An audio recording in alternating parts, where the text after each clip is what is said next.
Hello, good morning. I'm Mrs. Joanne Santos, work immersion teacher of Rizal High School.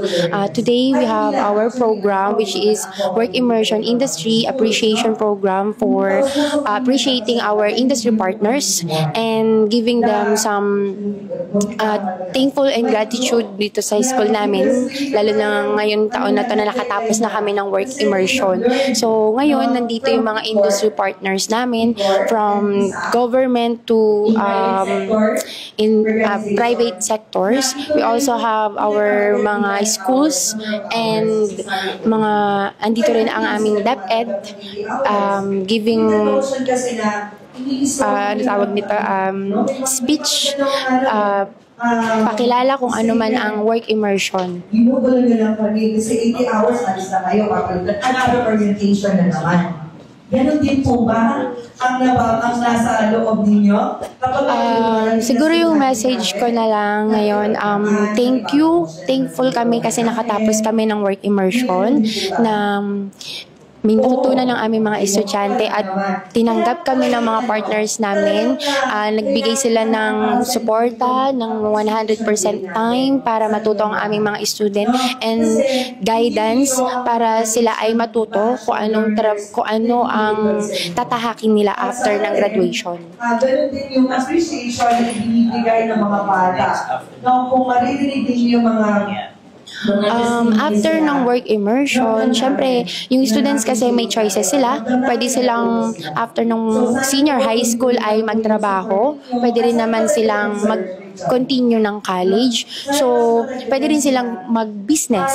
Kasi yun naman ang line ng senior high school. So, ang work immersion, nakatulong yan sa kanila para maintindihan kung ano ba ang possible na mangyari sa kanila outside the school.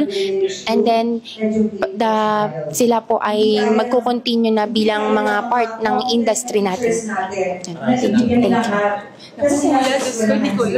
Some of them were from industries at nai-impart nila kung ano yung skills na natutunan nila from the industry. Kasi yung iba dyan, formerly, nag-work sa hotels, no? sa mga industries, nag-shift into teaching, which is napakalaking contribution, no? Dahil yung industry practice nila ay nag-impart nila sa mga bata. Pero majority ay talagang mga educators, no? From junior high school to senior high school. Kaya yung mga nadi-deploy dyan sa ating mga partners will be strictly monitored.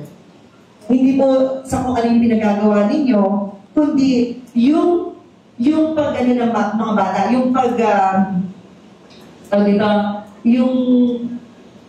performance ng bata. No, kasi they have completed the specialized course, no, for the 640 hours of specializations. Titingnan namin kung paano nila ina-apply yung theories, no, yung skills na acquire nila with their teachers. No, we are hopeful na hindi lang puro TVL partners ang naririto at dumami pa yung mga partners na para sa ABM STEM. Nagde-deploy ko ba tayo ng STEM? Hindi. Pero, hindi tayo nagde-deploy ng STEM kasi nagka-capstone po tayo. Pero, kung pwede pa rin po tayong magkaroon ng work immersion for STEM, we just have to map, no, the appropriate partners or industries for our STEM learners sa hospitals, sa clinic,